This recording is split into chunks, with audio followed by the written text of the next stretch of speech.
Ya, jam setengah songo masih setengah sembilan kayaknya semangatnya senantro ya. Apalagi biasanya karyawan itu capek ya Pak di sini, tonton capek. Ya, tapi insya Allah kalau capek dengan semua, kemudian berhadir di tempat yang seperti ini, menyempatkan waktu, insya Allah menjadi bagian daripada orang yang memiliki iman. Amin. Jadi kata Rasulullah itu salah satu tanda keimanan seseorang. Bahkan dalam ayat suci Al-Quran, dalam Quran surat Al-Anfal itu dikatakan bahwa orang yang beriman itu innamal mu'minuna idza dzukirallahu wajilat qulubuhum.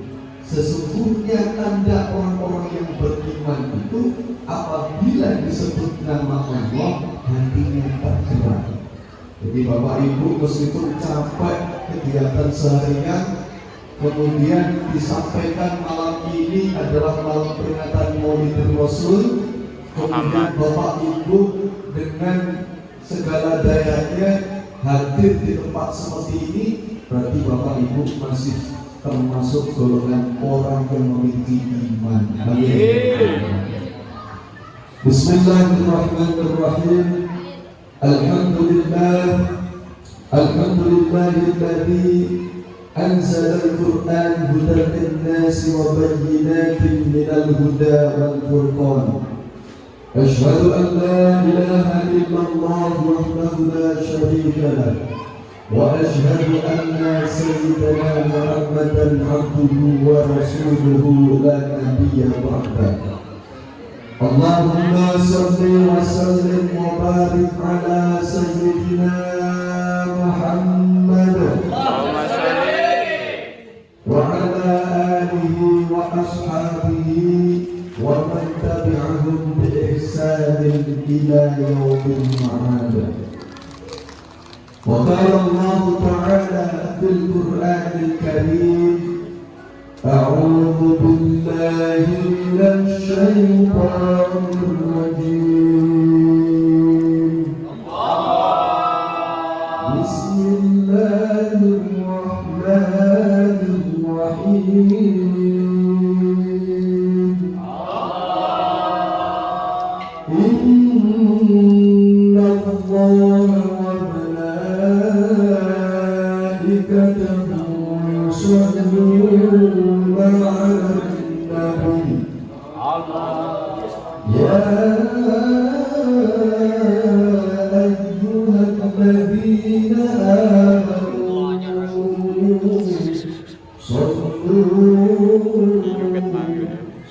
amanu sallu 'alaihi wa sallimu taslima.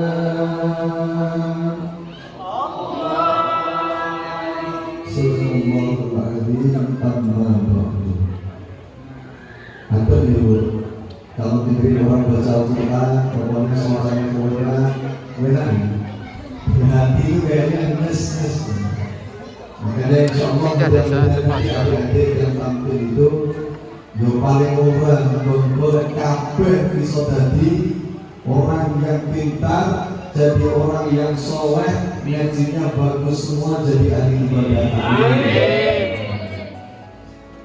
Yang terhormati pimpinan perusahaan atau yang mewakili beserta seluruh pimpinan-pimpinan yang lain, yang kami hormati DKM Masjid Yusuf Panigoro, DKM Masjid Yusuf Panigoro, yang kami hormati segenap sesepuh orang yang dituakan di komplek ini, yang kami hormati segenap asatidz, Bapak Ustaz Najmuddin dan rombongan, Bapak Ustaz Nur Yasin, dan juga seluruh hadirin wal hadirat yang tidak dapat kami sebutkan satu persatu, namun insya Allah tidak mengurangi rasa ta'zim kami semua.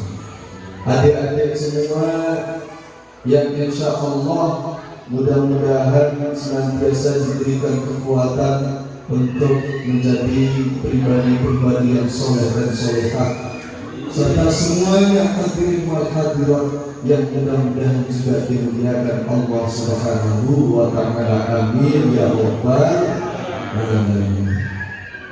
Alhamdulillah, segala puji bagi Allah Tuhan seluruh sekalian alam. Di malam yang barokah ini kita semua dapat hadir di tempat ini dalam rangka menunjukkan rasa cinta kita kepada baginda Rasulullah SAW. Maka kata Rasulullah SAW bahwa di antara umatku yang dipuji oleh Allah Subhanahu wa ta'ala adalah mereka yang mencintai aku. Apalagi kok umatnya tidak pernah berjumpa dengan Rasulullah, tidak pernah bertemu dengan Rasulullah, tidak kenal, enggak hidup bersama dengan Rasul, tapi iman dengan Rasulullah. Maka Allah sangat memuji orang yang demikian. Maka Bapak Ibu hadirin yang dimuliakan Allah Subhanahu wa ta'ala, semoga hadirnya kita semua pada malam hari ini menjadi tanda cinta kita kepada Allah, tanda cinta kepada Rasulullah sallallahu alaihi wasallam. Salawat dan salam marilah kita haturkan kehadiran Nabi kita Nabi Muhammad sallallahu alaihi wasallam, seorang Nabi yang Allah utus untuk mengembalikan umat manusia ke arah yang benar, untuk kembali menuntut umat manusia kembali ke surganya Allah Subhanahu wa ta'ala. Karena apa Bapak dan Ibu? Sebenarnya semuanya kita ini adalah ahli surga. Kullu ibnu Adam ahlul jannah. Semua ibnu Adam, semua anak cucu Adam itu pada dasarnya adalah ahli surga, penduduk surga. Maka kita ini sebenarnya penduduk surga. Tapi apa? Kata Rasul, illa man abba, kecuali orang yang tidak mau kembali ke surga. Nah, ada banyak. Jadi kalau mamanya ditanya, saya yakin ketika ibu letak takon, Bu, jenengan kersa balik ke surga membuat, mau balik lagi ke surga mau enggak? Mau. Bapak-bapaknya juga kalau saya tanya pingin kembali lagi ke surga membuat, karena saya tidak pingin. Bahasa sampai itu kayak cerita ngopet, cerita ngopet, cerita ngopet yang jelas kita tahu ini ada guru nih.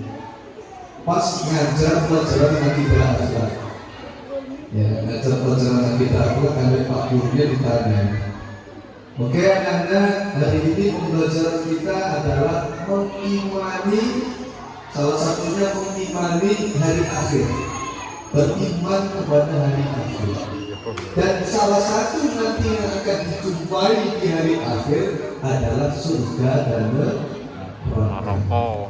Maka setelah gurunya menjelaskan singkat-singkat, gurunya bertanya, baik anak-anak, setelah Pak Guru menjelaskan tentang surga dan neraka, ayo coba siapa di antara kalian yang ingin masuk surga? Semua yang angkat tangan dulu. Tapi dilalah si Opet saya digoreng pojok buri dulu. Ayo, buri, siapa? Si Opet saya digoreng buri dulu di angkat tangan dulu. Terus gurunya mengulangi lagi. Kalau gitu, siapa yang ingin di antara kalian masuk ke neraka? Semuanya tidak ada yang angkat tangan, termasuk Opet juga tidak angkat tangan. Nah akhirnya gurunya, masuk Opet ke angkat tangan dulu. Tadi saya tanya masuk surga, dia nggak angkat tangan. Saya tanya mau masuk neraka, nggak angkat tangan. Akhirnya kami gurunya takut ini, coba tak jajal, tak ulangi saja. Ternyata setelah ditanya dua kalinya, si Opet tetap tidak angkat tangan. Singkat-singkat akhirnya gurunya nyedeki, menghampiri si Opet dan kemudian tanya, Ben, Dia Pak Guru, kok saya lihat tadi Obed nggak kamu deh? Apakah Obed nggak ingin masuk surga? Tidak Pak Guru. Terus nggak ingin masuk neraka juga? Tidak Pak Guru. Loh, kok bisa? Kenapa Obed nggak ingin masuk surga dan nggak ingin masuk neraka? Jadi Obed menjawab dengan polosnya, Pak, dulu waktu bapak saya itu mau meninggal, bapak saya pesan, Obed, ingat ya, nanti kalau kau susah, pokoknya susah, ingat nanti kau masuk tentara. Jadi pesannya bapaknya nanti masuk tentara ya. Maka karena saking mendarah daging, akhirnya bukannya masuk surga dan neraka nggak ada. Karena bapaknya bilang ini masuk tentara saja. Cerita mok cerita mok. Tapi ya insya Allah, meskipun mok ada nilai positif yang bisa kita ambil. Artinya apa? Terkadang kejujuran dari seseorang, ya kejujuran seseorang itu terkadang bisa mengantarkan kepada kemunculan. Wongnya jujur karena kalau lihat saudara kita, teman kita terlalu lugu, itu kadang kita tertawakan,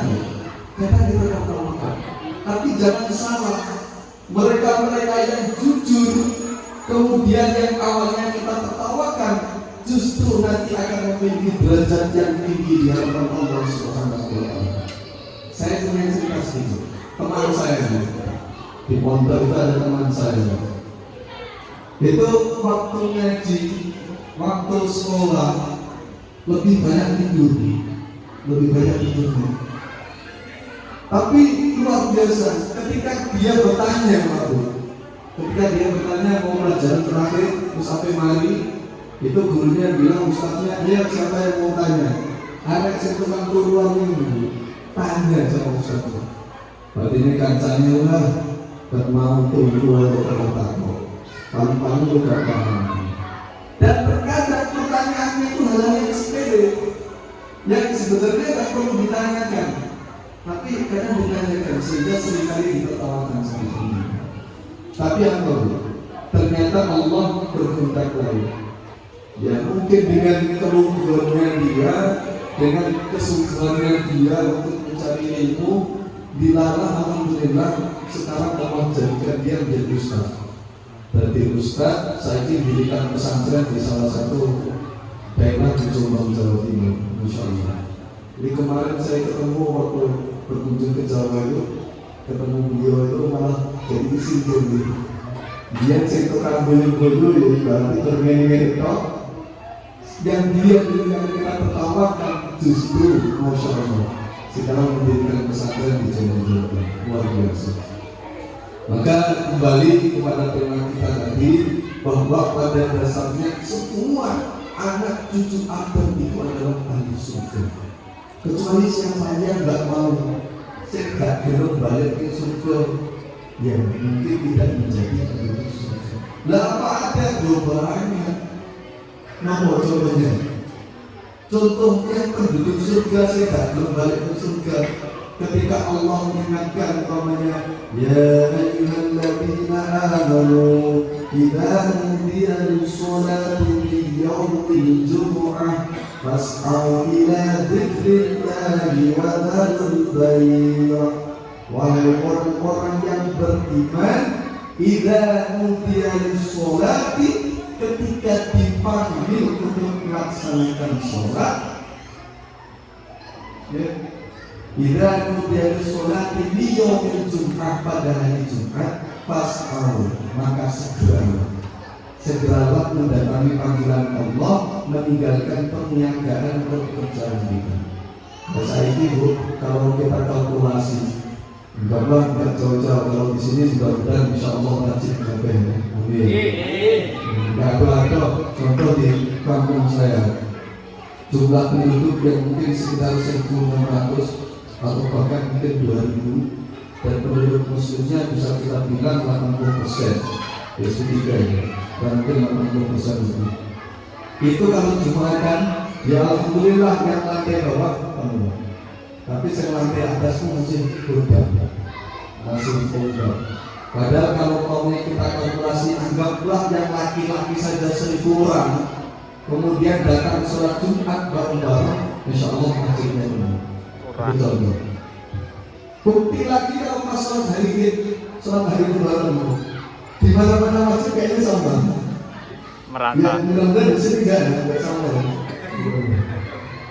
Ya contoh, pas sholat Id, ngapunten, mohon maaf.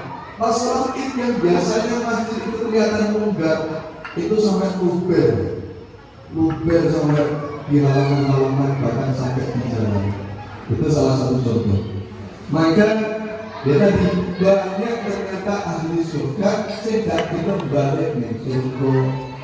Tapi Bapak Ibu, selaku seorang muslim yang baik, seorang mukmin yang baik, jangan terus kemudian kita menjustis, mengkomes. Oh, misal gaduhan jengkaitan berarti kafir. Nah, oh, misal gaduhan jengkaitan berarti merokok. Bahaya ya. Karena apa Bapak Ibu? Belum tentu kita yang datang sholat Jumat itu terus kemudian kita dijamin masuk surga Jumat kembali. Belum tentu. Karena apa? Karena Allah Subhanahu wa Ta'ala itu terus memberikan kesempatan kepada siapa saja untuk bertobat. Bilalah, mau awalnya gak pernah beribadah. Ini ngapunten banyak Jawanya atau campur? Oh campur ya? Mohon maaf nih. Sesekali ya bisa Jawa tapi tak artikan ini. Jadi bilalah, apa bilalah itu bahasa Indonesia? Kebetulan orang yang awalnya mungkin ibadahnya berjalan, ketika mau berpulang ke rahmatullah, Allah jadikan kondisinya itu husnul khotimah. Banyak yang kayak gitu. Awalnya awalnya mungkin ahli maksiat ketika sudah usia senja, umur 50 tahun, umur 60 tahun, jadi insaf ingat kepada Allah, justru menjadi ahli ibadah. Banyak yang kayak gitu. Sebaliknya, yang awalnya ahli ibadah, rajin ke masjid, rajin sholat, rajin ibadah macam-macam, dilalah Allah takdirkan mungkin karena ada kesombongan dalam hatinya. Oh, aku ini wong ahli ibadah, berarti pasti aku surga. Tapi kebetulan sama Allah, ketika mau sakaratul maut, Allah jadikan hatinya lalai kepada Allah, melakukan sebuah perilaku yang berbau maksiat, wafat. Alhamdulillah. Ada satu cerita inspirasi mungkin sebelum kita masuk di rumah maulid. Di dalam sebuah buku, saya baca kalau nggak salah judulnya Di Atas Sajadah Cinta. Judulnya Cinta di Atas Sajadah Cinta. Nah, itu ada cerita tadi tentang ini. Ada cerita tentang ini dua orang ahli ibadah, dua orang bersaudara, kakak dan adik. Nah, kebetulan dua orang ini meskipun adik kakak tapi memiliki tabiat yang berbeda. Yang adiknya ini adalah ahli ibadah, sholatnya rajin, wajib, baca Qurannya bagus, sedekah bagus. Kemudian sebaliknya, yang justru kakaknya ini justru ahli maksiat. Oh, itulah ahli maksiat, yang mungkin nonton, gak sholat, ngikut dan lain-lain. Nah, suatu ketika ya ini cara Allah untuk menunjukkan bahwa manusia itu tidak pernah tahu akhirnya saya ini nanti seperti apa. Maka para ulama seringkali mengingatkan, mengajarkan kepada kita, ya Allah bihad, ya Allah bihad, ya Allah bihus lil khatimah, ya Allah bihad, ya Allah bihad, dengan kedudukan kajian Nabi, dengan kedudukan ahlul bait. Ya Allah biha, ya Allah biha, ya Allah biha, ya Allah bi husnul khotimah. Ya Allah, mudah-mudahan dengan kedudukan para ahlul bait dengan kedudukan kanjeng Nabi Sallallahu Alaihi Wasallam, engkau menjadikan kami semua orang yang husnul khotimah. Itu ajarannya para ulama. Nah, kembali ke cerita tadi. Singkat cerita, di suatu hari si adiknya ini kok merasa jenuh, lagi ibadah, mengujian, etikaf, pada ketika malam hari yang mungkin baru Isya, kok dia itu Allah jadikan jenuh malam itu. Saya ini kok kayaknya ibadah terus dia. Dan saya melihat kakak saya itu ahli maksiat. Coba sekali-kali saya tak jajar maksiat, saya tak coba maksiat. Masa dari dulu saya ibadah terus. Nah, dilarang. Kebetulan begitu juga si kakaknya ketika lagi maksiat, lagi ngabur, mungkin lagi mendem atau lagi medok, lagi bermain perempuan. Kok ternyata dalam hatinya dibuka oleh Allah, diketukkan hatinya, terus kemudian dia berpikir, ya Allah, kok aku ini, saya ini kok tiap hari bermaksiat kepadamu. Maka saya melihat adik saya itu kok saya jadi ini. Coba saya ingin seperti adik saya. Benar. Akhirnya keesokan harinya kedua-duanya ini melaksanakan niatnya masing-masing.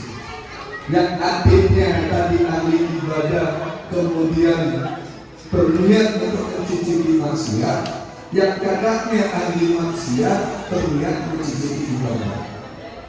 Malam tiba, dua-duanya melaksanakan.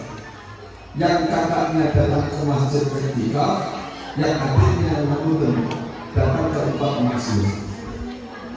Kebetulan dilalahnya orang Jawa bilang, ini cara Allah untuk menunjukkan bahwa manusia sekali lagi tidak pernah tahu akhir kehidupan seperti apa. Maka singkat cerita, di saat si kakak ini sedang kasihnya berpikir kepada Allah, ketika sedang bercinta dengan Allah Subhanahu wa Ta'ala. Dan juga sebaliknya di saat si api ini sedang asik bermaksiat kepada Allah, ternyata terjadi bencana. Terjadi bencana berupa bumi yang terus kemudian melumpuhkan beberapa bangunan termasuk masjid dan tempat maksiat.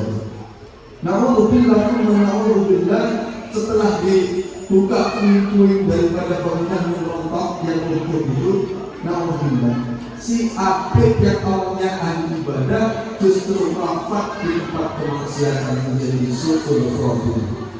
Yang kakaknya yang justru ahli maksiat justru wafat di tempat ibadah di masjid yang kemudian justru menjadi jalan untuk husnul khotimah. Maka sekali lagi, ketika ada saudara-saudara kita yang mungkin belum bisa berislam yang baik seperti kita, umpamanya, ya jangan kemudian kita vonis, jangan kemudian kita caci, jangan kemudian kita anggap oh dia ahli neraka, oh dia kafir, oh yang macam-macam, jangan. Karena bisa jadi kata Rasul, ketika mereka tidak kafir di hadapan Allah, ketika mereka tidak neraka di hadapan Allah, justru kafir dan neraka itu akan kembali kepada kita yang menjadi asbab su'ul khotimahnya kita. Na'udzubillah wa na'udzubillah. Terus saya takut, Pak, ada yang tanya, Ustaz, kalau cintanya manusia seperti itu berarti Allah nggak adil dong? Allah nggak adil, yang ahli ibadah kok justru matinya su'ul khotimah, yang justru ahli maksiat matinya justru husnul khotimah. Berarti Allah nggak adil. Allah dalam posisinya tetap sangat adil. Karena apa? Karena Allah Subhanahu wa Ta'ala selalu memberikan kesempatan setiap hambanya untuk beristighfar, berupaya. Maka para ulama sering mengajarkan kepada kita diperbanyak berdoa. Mudah-mudahan tadi doanya adalah husnul khotimah. Amin. Mudah-mudahan bapak-bapak dan ibu-ibu semua serta adik yang hadir dijadikan oleh Allah orang-orang yang husnul khotimah. Amin. Kalau orang Jawa bilang, mending mantan preman daripada mantan kiai. Lebih baik menjadi bekas preman bekas penjahat, bekas orang yang nakal, kemudian tobat menjadi ahli ibadah, daripada justru mantan ahli ibadah yang kemudian bermaksiat kepada Allah. Ya, itu. Maka ya sekali lagi kita ini semuanya ahli surga, dan monggo kita kembali sama-sama nanti ke surga Allah melalui melaksanakan perintahnya Allah Subhanahu wa Ta'ala. Tentu Bapak Ibu melaksanakan perintah itu sesuai kadar kemampuannya kita. Pak, saya ini karyawan. Kita ini kalau mau ibadah seperti Pak Ustadz, seperti Pak Ustadz Yasin, mungkin berat gitu. Dari pagi ada yang bersihkan kabel, sudah mulai bersihkan salib, dodol salib, mayang salib, pulang itu kita sudah capek, sudah lelah. Mau ibadah datang ke majelis sholawat itu kayaknya udah payah. Maka apa? Gak usah khawatir Bapak Ibu, gak usah khawatir. Karena apa? Allah Subhanahu wa Ta'ala itu tetap memberikan kebaikan, memberikan pahala sesuai dengan kadar keikhlasan hati kita. Saya misalnya Pak hanya sholat 5 waktu, tapi kalau itu dilaksanakan ikhlas karena Allah, jadi ahli jannah. Tapi sebaliknya saya bisa ibadah banyak-banyak, tapi malah niatnya semata-mata kita riya, niatnya semata-mata kita sombong kepada Allah, sombong kepada sama manusia, justru ibadah kita akan sia-sia dengan Allah. Jadi tetap kita berupaya melaksanakan perintah Allah Subhanahu wa Ta'ala sesuai dengan kadar kemampuan kita. Saya bisa sedekah 1.000, alhamdulillah. Saya bisa sedekah 100.000, alhamdulillah. Saya bisa sedekah puluhan juta, alhamdulillah. Nah kalau saya tidak bisa sedekah, bagaimana Pak? Maka sedekah yang paling terbaik di saat kita tidak bisa bersedekah dengan materi, maka sedekah doa. Muga-muga pembangunan masjid lancar. Muga-muga sing kerja di masjid, yang kerja di masjid diberikan kesehatan oleh Allah. Mudah-mudahan yang masuk ke masjid jadi ahli ibadah yang diterima di hadapan Allah. Doa. Dan doa itu luar biasa. Maka kata Rasulullah, "Ad-du'a silahul mu'minin." Doa itu senjatanya orang-orang yang beriman. Maka kalau kita bicara doa Bapak Ibu, itu sangat riskan ketika kita mengendalikan doa. Ya Allah, kok saya ini sudah doa hampir tiap hari, doanya itu saja. Meskipun doanya Rabbana atina fid dunya hasanah wa fil akhirati hasanah wa qina adzabannar. Tapi ya Allah, kok rumah saku hidupku kok sulit terus. Rumah saku, perasaan saya hidup saya itu kok susah terus. Kok nggak sesuai dengan yang saya doakan. Nah ini bagaimana? Berarti apakah Allah nggak mendengarkan doa saya? Maka jangan khawatir. Doa yang kita panjatkan meskipun sepele, maka paling tidak akan menjadi 2 hal. Satu, akan menjadi asbab diterimanya harapan kita, dikabulkan oleh Allah di dunia.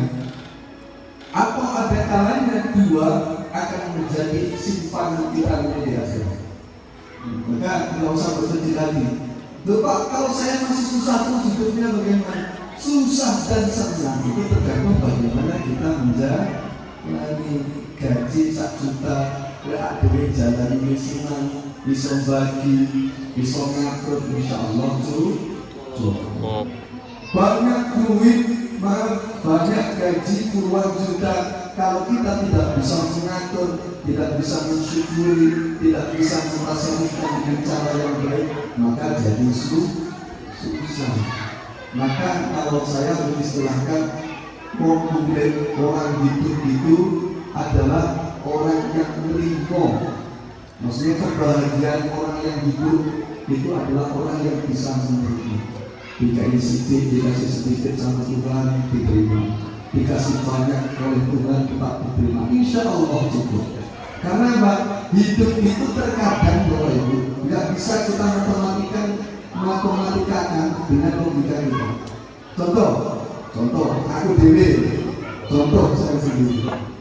Saya kalau umpamanya jalani hidup dengan lingkungan matematika saya, bukan gajiku mungkin contoh, gajiku cuma 2 juta. Saya punya anak istri, punya kebutuhan makan, punya kebutuhan kendaraan dan lain sebagainya. Dan hidup itu harus cukup. Itu contoh. Tapi apa? Tapi ada qadarullah, ada kekuasaan Allah di mana gaji kita yang hanya 2 juta, kalau kita terima dengan ikhlas, kita terima dengan qanaah, insya Allah berkah. Lalu berkah meskipun dosa ini, meskipun hanya sedikit, jadi cukup. Dilarang lagi, kalau kita punya kebutuhan, ya Allah, aku sakit butuh ini, saya ingin bangun rumah ya. Tapi hanya mengandalkan gajiku saja berat. Maka gimana? Kuatkan niat, kuatkan mereka untuk bangun rumah, banyak berdoa kepada Allah dan ikhtiar sama dengan di suatu waktu masih ini, di suatu semuanya semuanya bisa beli set insya Allah jadi. Insya Allah lah, kalau yang sudah semua punya pengalaman dalam hal ini. Jadi sekali lagi, memang sekali lagi dalam perjalanan hidup itu susah dan senang tergantung bagaimana kita menjalankan. Makanya saya kumpul rapi, kalau usah khawatir, gajiku saya itu mulai aku mulai bujuk, mulai anak, nanti rezekinya dari mana? Tidak usah khawatir, Allah yang akan berusaha. Nah, Bapak Ibu dan hadirin yang dimuliakan Allah Subhanahu wa Ta'ala, sebelum kita lanjut kepada hikmah Maulid Nabi, insya Allah akan banyak juga kita mari bersolat kepada Rasul. Jadi kita sholawat kepada Rasulullah SAW. Biasanya kalau tidak membaca sholawat itu kurang afdal. Kenapa Bapak Ibu? Rugi. Ketika kita hadir di majlis, kemudian kita tidak membaca sholawat kepada Rasulullah, kata Rasul kita itu termasuk orang yang pelit. Mongseng pelit, orang yang pelit kalau nggak pernah bersolawat kepada Rasulullah SAW. Kenapa? Sholawat itu adalah kembali kepada kita, kembali kepada kita. Jadi dalam tafsiran Imam Al-Qurtubi menjelaskan, kenapa sih kalau dalam ayat yang tadi saya baca, Innallaha wa malaikatahu yusholluna 'alan nabi, sesungguhnya Allah dan para malaikatnya bersolawat kepada Nabi. Dan kenapa Allah bersolawat kepada Nabi? Allah itu Tuhan, ya. Allah itu yang menciptakan kanjeng Nabi. Kenapa Allah justru bersolawat kepada Nabi? Kemudian kita bertanya, malaikat juga ngapain malaikat bersolawat kepada Nabi? Toh malaikat itu adalah makhluk yang diciptakan lebih dulu daripada kanjeng Nabi secara fisiknya. Maka Imam Al-Qurtubi menafsirkan ayat itu bahwasanya sholawat itu ditafsirkan 3 hal. Sholawatnya Allah kepada Nabi Muhammad SAW adalah dengan menurunkan rahmatnya Allah. Jadi Allah menurunkan rahmatnya kepada kanjeng Nabi Muhammad SAW, menjadikan hidup perjuangan beliau dalam dakwah dimudahkan, diberikan pertolongan, dan bahkan diberikan keajaiban-keajaiban yang tidak dimiliki oleh orang lain. Rahmat. Dan kemudian sholawatnya malaikat kepada Nabi bagaimana? Sholawatnya malaikat kepada Nabi SAW adalah memohonkan ampun kepada Allah Subhanahu wa Ta'ala. Karena apa? Karena para malaikat ini sadar tanpa kedudukan baginda Rasulullah SAW, maka pasti malaikat atau makhluk yang semacamnya tidak akan diciptakan oleh Allah Subhanahu wa Ta'ala. Jadi ada hadis dari sahabat Jabir bahwa Rasulullah pernah berkata bahwa aku ini diciptakan atau cahaya Muhammad diciptakan sejak Allah menciptakan alam semesta, termasuk jin, syaitan, malaikat dan manusia. Nah, lantas sholawatnya umat Muhammad kepada beliau bagaimana? Diajarkan oleh Rasul, sahabat tanya, ya Rasul, bagaimana aku bersolawat kepadamu ya Rasul? Maka Rasulullah jawab, cukup kalian membaca Allahumma sholli ala Muhammad. Yang paling pendek. Kalau hadisnya kayak gitu. Yani Allahumma sholli ala Muhammad wa ala ali Muhammad. Tetapi para ulama kemudian mengembangkan bacaan-bacaan sholawat menjadi berangkat bacaan sholawat yang tersebar di masyarakat kita. Ada Maulid Al-Bazanji, ada Maulid Al-Tibawi, ada Maulid Sinti Durot, ada Maulid Al-Azhar, ada Al-Qiyam Al-Amin, dan banyak-banyak macam sholawat. Yang intinya dalam sholawat itu kita berdoa kepada Allah Subhanahu wa Ta'ala, mudah-mudahan Allah terus akan senantiasa memberikan kebaikan, memberikan ampunan, memberikan rahmat kepada kajian Nabi Muhammad Sallallahu alaihi wasallam. Ya, terus kita dapatnya apa? Dapatnya apa kita?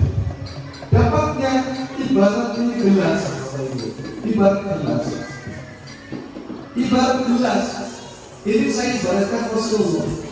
Nah, kalau Rasulullah itu sudah dikatakan manusia yang paling mulia, manusia yang dijanjikan surga, manusia yang dijamin kebaikan-kebaikannya oleh Allah Subhanahu wa Ta'ala, maka ibarat gelas ini airnya sudah penuh. Airnya sudah penuh. Dan kalau sudah penuh, ngapain kita doakan lagi? Karena gelas yang airnya sudah penuh, ketika dikasih air lagi, maka air itu akan tumpah. Dan tumpahnya kepada siapa? Tumpahnya akan kembali kepada mereka yang bersolat kepada Nabi Rasulullah. Moga kita sama-sama Allahumma sholli ala Muhammad.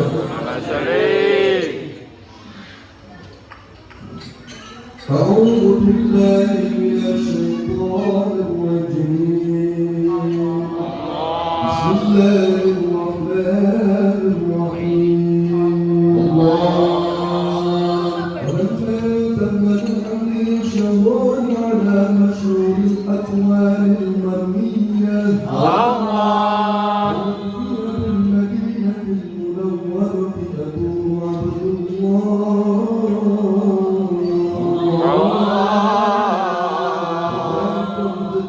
بأفواه بديعة من الطائفة النجارية فيهم شهر سليما يعانون شكرا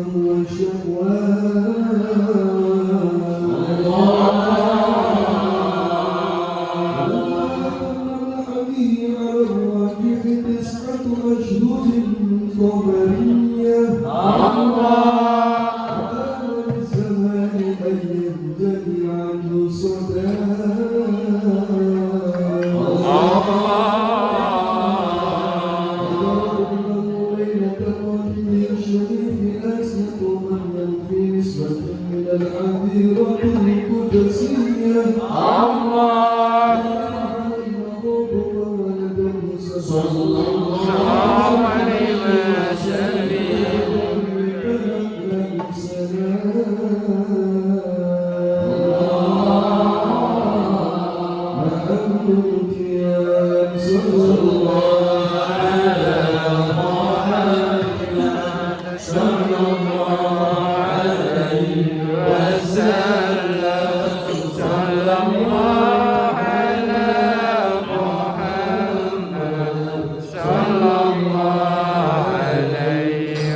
Soalnya ngamuk. Bapak-bapak dan ibu-ibu hadirin dan hadirat yang dimuliakan Allah. Satu filosofi. Kenapa bisa kita ekstrovert dan Nabi Salam itu harus berdiri? Nah, ini jarang dijelaskan sama Ustaz. Laras. Kenapa? Dalam hadis Rasulullah SAW, tidaklah seseorang yang bersolawat kepadaku, tidaklah seseorang yang bersalam kepadaku, niscaya Allah akan sampaikan salawat dan salamnya kepadaku. Jadi ketika kita bersolawat, ya Nabi salam alaika, ya Rasul salam alaika, maka salawat kita, salam kita kepada Nabi Muhammad akan Allah tunjukkan, Allah sampaikan kepada kanjeng Nabi Muhammad SAW. Maka apa? Karena salam dan salawat kita disampaikan Allah kepada kanjeng Nabi, maka kanjeng Nabi menjawab bahwa salamnya akan aku jawab dan aku kembalikan kepada mereka. Maka ketika kita bersolawat kepada kanjeng Nabi, yakin seyakin-yakinnya bahwa Nabi SAW itu tahu salawat kita, dan kanjeng Nabi membalas salawat kita dengan doa beliau kepada Allah Subhanahu wa Ta'ala. Maka kemudian para ulama-ulama ahli hikmah menyarankan di saat kita asyrafal badru alaina, maka kita hormati kanjeng Nabi dengan kita berdiri. Kenapa? Di saat kita ya Nabi salam alaika, itu kita tunjukkan masalah ya Nabi, wahai kanjeng Nabi, salamun, semoga keselamatan alaika terlimpah kepadamu. Maka hakun yakin Bapak Ibu, kalau orang yang sudah dekat dengan Allah, dengan Rasul, itu melihat seolah-olah ruhnya kanjeng Nabi SAW hadir. Maka di saat ruhnya kanjeng Nabi itu hadir, beliau bersalam, salam alaika ya Rasulullah, semoga keselamatan terlimpah kepada Nabi Rasul. Nah, ini filosofinya Bapak Ibu. Yakin dan tidaknya, yakin ataupun tidak, insya Allah itu pasti ada berdasarkan hadis-hadis sahih kanjeng Nabi SAW. Maka ini waktu ini sampai jam Bebas. Cabras. Dan cabras itu kan pendidikannya. Jadi satu filosofi tentang sholat kepada Rasul, Syekh Nawawi Al-Bantani pernah bercerita, menuliskan dalam kitab beliau. Syekh Nawawi itu orang asli Banten, Banten, provinsi Banten, orang Sunda. Tapi beliau ini subhanallah Jangan sinkron. dengan beliau belajar di Mekah Al-Mukarramah. Bahkan kemudian beliau bermukim di Mekah Al-Mukarramah. Bermukim di Mekah, bahkan menjadi mufti, menjadi syekh di sana. Beliau menuliskan dan beliau kemudian wafat dimakamkan di Maklah, di salah satu wilayah di sekitar Mekah dan Mukarramah. Yang kemarin mungkin kita masih ingat itu Ibrahim Zubair almarhum juga dimakamkan di sana. Yang di makam tersebut juga banyak makam para sahabat-sahabat Rasulullah juga dimakamkan di sana. Singkat cerita, Syekh Nawawi Al-Bantani menuliskan dalam kitabnya, kalau saya nggak salah di Masalah Ribat, itu beliau bercerita ada kisah seseorang itu lagi-lagi seseorang itu ahli maksiat sebenarnya, ahli maksiat. Nah tapi kemudian si ahli maksiat ini kemudian meninggal wafat. Lalu beberapa hari kemudian ada salah satu ulama yang juga hidup di zamannya itu dimimpikan satu daerah, satu wilayah, satu desa, dimimpikan. Kok dilalah dalam mimpinya melihat si tukang ahli maksiat itu kok justru dalam kondisi yang sangat baik, kondisinya bersih, rapi, kemudian seolah-olah dia jadi ahli ibadah, masuk dalam surga. Lalu kemudian sama si orang alim ini, ulamanya ditanya, Mas, Sampai kok dari ke sini. Dan bukannya tempat saya, ada tempat sampai yang di sana yang untuk orang-orang yang ahli maksiat. Maka dia jawab apa?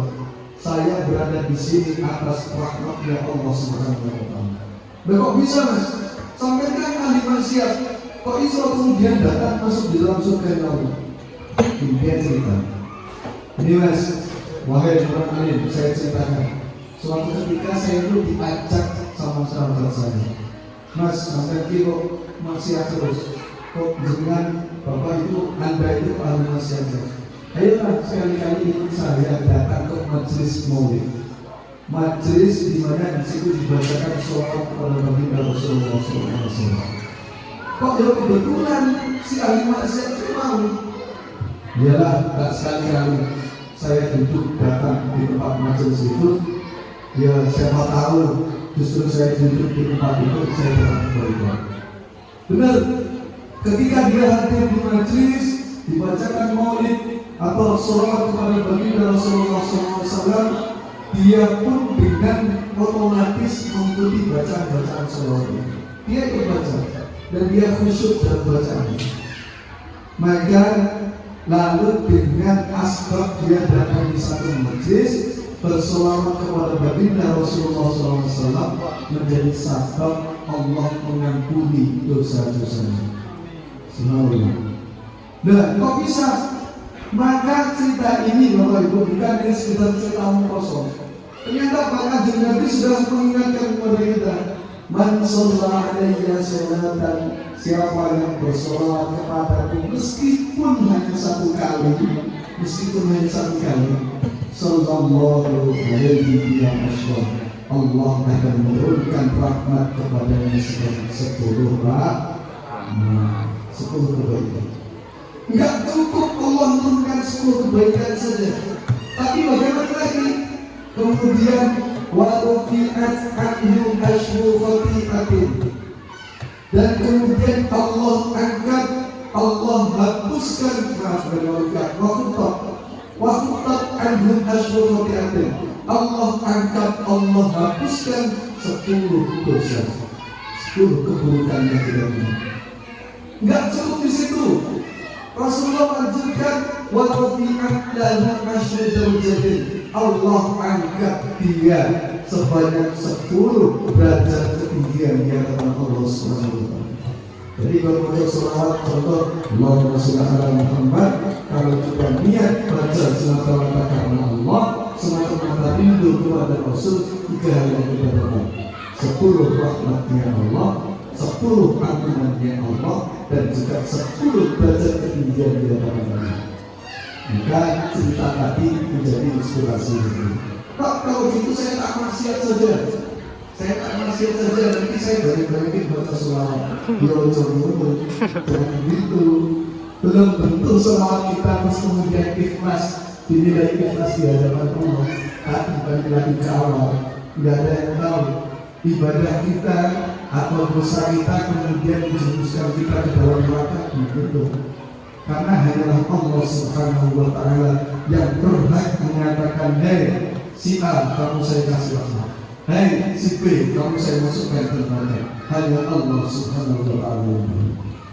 Nah, jadi itu cerita-cerita mengantar tentang keutamaan daripada kita membaca sholawat kepada baginda Rasulullah SAW.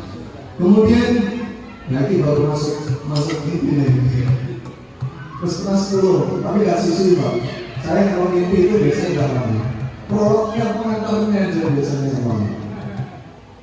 Inti daripada maulid Nabi SAW, inti daripada kita memperingati maulid Nabi SAW adalah untuk menghadirkan cinta kita kepada Rasulullah SAW. Kenapa kok maulid ini diadakan? Pak, dulu di zaman Rasulullah gak ada. Pak, dulu di zaman sahabat nggak ada. Iya. Jawabannya kenapa? Karena di zaman Rasul ya mungkin bukan Nabi tapi memperingati hari raya sendiri. Boleh, ayo sahabat-sahabatku, yuk kita mengadakan maulid. Puji-pujilah aku. Mungkin kaji Nabi mau seperti itu. Tapi Rasulullah menyatakan dalam sebuah hadis fikihnya. Rasulullah itu ketika hari Senin, setiap hari Senin itu Rasulullah berpuasa. Dan kemudian kita kenal puasa sunnah Senin Kamis, Senin Kamis. Maka sahabat bertanya, ya Rasul, ngapain sih engkau kok melaksanakan puasa hari Senin dan hari Kamis?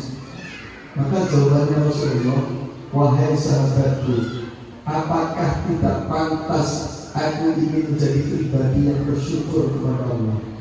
Karena apa? Hari Senin adalah hari di mana aku dilahirkan ke muka bumi.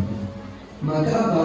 Ini menjadi sebuah sebuah dasar bahwa Rasulullah itu menghormati kehadiran beliau, mensyukuri kehadiran beliau itu dengan memperbaiki ibadah, dengan berpuasa. Nah kalau kita kira-kira, ayo takbir maulid Nabi, poso Senin Kamis wajib kabeh. Kira-kira dulu betul. Belum tentu malah maksudnya. Aku bebek di kawan Mas, sampai aku poso Senin Kamis terus, gak mampu. Maka bagaimana para ulama? Meskipun gak poso Senin Kamis, yo ben ADW biar kita tetap ingat kepada baginda Rasul, kita duduk di majelis yang seperti ini, membacakan kisah Rasulullah SAW, membacakan maulid kepada baginda Rasulullah SAW, sehingga kita bisa ingat dengan beliau. Itu kebijakan bijaksananya para ulama-ulama dulu. Ya nggak mungkin kalau kita mau puasa Senin Kamis kemudian wajib isomatik. Ya kan, pasti nggak bisa. Saya itu tidak bisa. Paling kalau Senin di puasa 5 Senin, 10 Senin nggak puasa. Itu aturan. Nah ini sifatnya. Maka dalam peringatan maulid dari Muhammad SAW, intinya adalah bagaimana kita mencintai kanjeng Nabi dan bagaimana kita bisa cinta kepada kanjeng Nabi. Ya salah satunya kita harus tahu seluk-beluknya hidupnya kanjeng Nabi. Ada yang pada tersendiri bisa dibaca terjemahannya. Pak, di sini nggak ada terjemahannya, gampang. Jadi Bapak Ibu tinggal buka Play Store, download maulid, kumpulan maulid kepada baginda Rasul, kumpulan sholawat. Di situ akan muncul banyak pilihan. Enak langsung aplikasi 4 di sini. Ada mulai berjanji, tiba, sentuh diulangi. Di situ sudah lengkap dengan terjemahannya. Jadi nanti Bapak Ibu ingin tahu tentang sejarah hidupnya Rasulullah, baca Al-Barzanji dengan terjemahan yang lengkap, insya Allah gampang. Kita sudah dimudahkan dengan teknologi. Maka sedikit saja, bagaimana kita bisa mencintai kanjeng Nabi SAW? Maka cara kita mencintai kanjeng Nabi, dia belajar tentang sirah Nabawi. Rasulullah itu ibadahnya bagaimana? Rasulullah itu perilaku akhlaknya bagaimana? Rasulullah itu cara tidurnya bagaimana? Nah itu kalau mampu kita pelajari semua. Tapi kalian ini orang mampu. Nah orang mampu paling tidak 1 atau 2 perilaku Rasulullah yang bisa kita laksanakan dalam hidup. Apa? Di antaranya 1. Nah kita sesuaikan dengan kondisi sekarang. Kondisi sekarang itu kalau kita ingat bahwa itu di saat terjadi perbedaan pendapat. Ya, baik yang sifatnya perbedaan pendapat dalam masalah agama ataupun dalam masalah negara, itu jadi-jadinya musuhan, saling mengolok-olok, saling mencaci dan lain sebagainya. Ini hampir di setiap momen saya ceritakan ini. Karena apa? Saya berbino bolak-balik dicintanya, kadang tetap melindungi pokoknya sih gak diceritakan. Nah, jadi kalau kita lihat perkembangan era medsos saat ini, memang kita harus pandai menjadi pengguna medsos, harus cerdas menjadi pengguna medsos saat ini. Karena apa?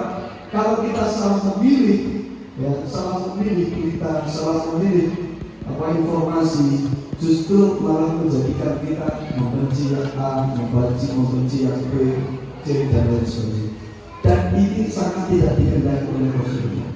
Maka bagaimana para Rasulullah membangun sebuah masyarakat yang di situ dikatakan madani. Masyarakat madani itu bagaimana Pak? Masyarakat madani itu masyarakat yang berkeadaban. Di situ ada ilmu pengetahuan, di situ juga ada hidup seni, di situ juga ada budaya, di situ juga ada aturan-aturan yang mengikat, kesepakatan yang mengikat antara satu dengan yang lainnya. Maka Rasulullah dalam membangun masyarakat yang madani, itu yang beliau laksanakan pertama kali adalah menjalin tali persaudaraan. Ketika datang ke Madinah, Rasulullah dengan sahabat-sahabat Muhajirin dikenalkan dengan sahabat-sahabat Ansor, sehingga ada persaudaraan antara orang Muhajirin dan orang Ansor. Tidak hanya kepada sahabat itu, Rasulullah juga mempersaudarakan suku-suku lain yang ada di kota Madinah saat itu. Sehingga apa? Di saat Rasulullah sudah di Madinah, peradaban Islam sudah mulai diterapkan di sana, maka dilalah karena kebaikan akhlaknya Rasulullah menghormati perbedaan Yahudi, Nasrani, Majusi, sehingga mereka bisa hidup berdampingan. Maka Madinah menjadi negeri yang diteladan. Madinah menjadi salah satu negeri yang saat itu paling maju di zaman dibanding kota-kota lain. Bahkan Mekah pun kalah pada saat itu. Maka nilai nilai ukhuwah, nilai persatuan yang sudah dicontohkan oleh Kanjeng Nabi harus pun kita bangun di daerah kita masing-masing. Apalagi musim pilkada seperti ini. Musim pilkada ini biasanya yang butuh calon tertentu karena buta. Pokoknya itu si A. Enggak, itu si B. Akhirnya pada tonggol ini berbeda rumah karena pilihannya beda. Sesok organisasi dan gak betul. Banyak kejadian kayak gitu. Maka Bapak Ibu, kalau kita hanya mempertahankan egoisme kita yang sifatnya duniawi dan kemudian kita justru merusak persatuan di antara kita, maka sangat rugi. Sangat rugi. Karena Rasulullah itu mencontohkan yang berbeda saja coba disatukan berdua. Apalagi yang sudah satu. Saya beda-beda keyakinannya aja itu disatukan oleh Nabi. Meskipun tidak mesti harus kamu harus jadi Islam, kamu harus ibadah kayak saya, ya. Tapi Rasulullah membangun kesepakatan dengan mereka. Rasulullah tata tentang sistem peribadatan sesuai dengan akidah masing-masing, dan Rasulullah tata sistem muamalah sesuai dengan yang disepakati. Insya Allah kalau kita masih menerapkan apa yang dicontohkan oleh Rasul, insya Allah tidak ada konflik. Nah, gitu. Jadi satu ukhuwah yang harus dibangun. Kemudian yang terakhir, tidak usah kaget. Si tokohnya, pemimpin Bapak Ibu bisa menerapkan, luar biasa. Daerah kita itu maunya aman, insya Allah aman, sejahtera, damai. Kalau ukhuwah itu bisa sama-sama kita wujudkan.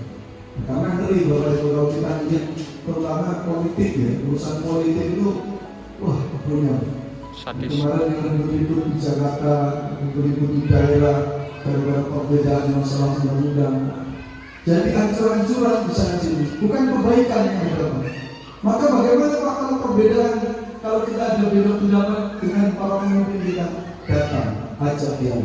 Itu cara Islam. Maka dalam ayat itu dikatakan wajadilhum billati hiya ahsan, dan berdiskusilah, berdialoglah, sharinglah dengan cara yang terbaik. Tafsirannya banyak. Nah, kalau penafsirannya jam 12 sama.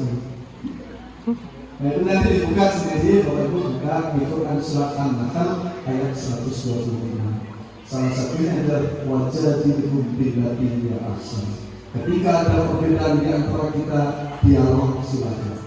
Jangan kita kemudian, aku paling benar dewe sehingga salah. Ini malah justru merusak persatuan kita berdua. Jadi yang benar ketika terjadi perbedaan pendapat, datangi. Mas, kamu kenapa kok berpikir seperti ini? Sedangkan saya berpikir seperti ini. Sampaikan hujjah, sampaikan dalil, sampaikan alasan yang tepat.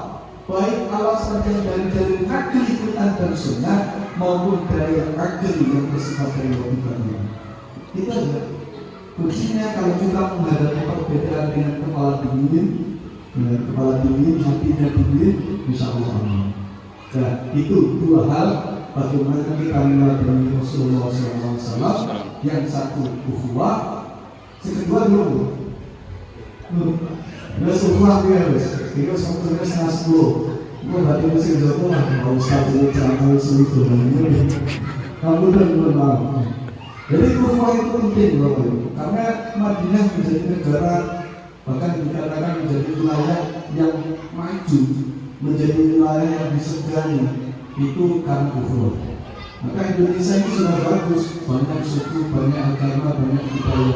Kok terkadang kita ini diusik dengan, mohon maaf, dengan ideologi-ideologi yang justru mau merusak tadi pemahaman dalam perbedaan. Kadang dirusak, mulai dirusak. Oh, gak mirip, berarti mirip. Gak mirip, mirip. Gak mirip salah. Kalau tidak begini salah, kalau tidak begini kafir, kalau tidak begini neraka. Ini bahaya. Maka sebagai Muslim yang baik, sebagai warga negara yang baik juga, mari kita meladeni Rasulullah dalam pemerintahan masyarakat. Insya Allah dengan ukhuwah persaudaraan yang insya Allah juga tidak gampang kita membangun persaudaraan. Indonesia butuh 350 tahun untuk menyamakan persepsi ketika dijajah sama Belanda, baru mulai terbangun membangun kekuatan untuk bersama itu pada abad awal 19. Abad-abad sebelumnya itu hanya teman-teman muda, para cedera saja, para ulama saja. Tapi ketika mulai abad 19, terus turun malu-malu.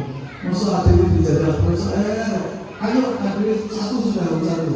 Wes nggak usah mikir agamanya apa, nggak usah berpikir lagi budayanya bagaimana. Yang penting, ayo sama-sama kita membangun kekuatan untuk mengusir penjajah. Alhamdulillah tidak sampai setengah abad justru Indonesia merdeka. Alhamdulillah. Nah, maka menutup daripada tausiah singkat ini, menutup daripada tausiah ini bahwa sampai Allah mengatakan akan bercerai, bersatu kita teguh, bercerai kita hidup. Satu lidi kalau kita gunakan untuk menyapu, maka kotoran nggak akan bersih. Tapi kalau lidi itu kemudian dikumpulkan, kemudian digunakan untuk menyapu, insya Allah jadi bersih. Maka ringan sama menjijik, berat sama pikul. Dan masalah keyakinan, masalah peribadatan kembalikan kepada masing-masing. Kalau mau dialog dengan cara yang sehat, menggunakan dalil akli, dan tentu juga mengedepankan nilai-nilai ukhuwah.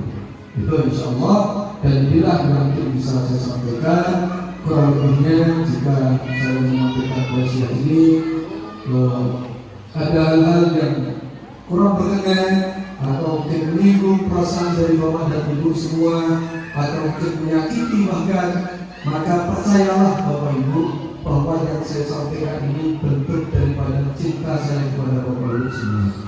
Berarti orang cinta gitu, orang cinta kayak kita cinta sama anak kita, atau kita sayang sama anak kita, lain sendiri mesti diingatkan.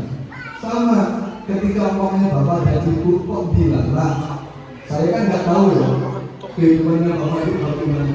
Kok saya menyampaikan ini itu kemudian ini aku, ini yang kita dulu. Percaya bahwa itu semua bentuk kasih sayang saya kepada ibu, biar kita semua jadi lebih baik. Amin. Dan betul Bapak Kir yang berdiri di depan ini juga belum tentu yang terbaik. Kesalahan saya juga banyak, dosa saya banyak. Pokoknya usia Allah mengira lagi usia sudah berumur, kesalahannya banyak. Nah, semoga intinya kita belajar bareng, watawasau bil haq, watawasau bis sabr, berwasiat kepada kebenaran dan berwasiat kepada kebenaran. Insya Allah dengan saling mengingatkan, insya Allah dan dengan saling kita menasihati akan menjadi sebuah kebaikan di hadapan Allah Subhanahu wa taala. Kurang lebihnya mohon maaf. Hadanallahu wa iyyakum ajma'in. Wassalamualaikum warahmatullahi wabarakatuh. Waalaikumsalam warahmatullahi wabarakatuh.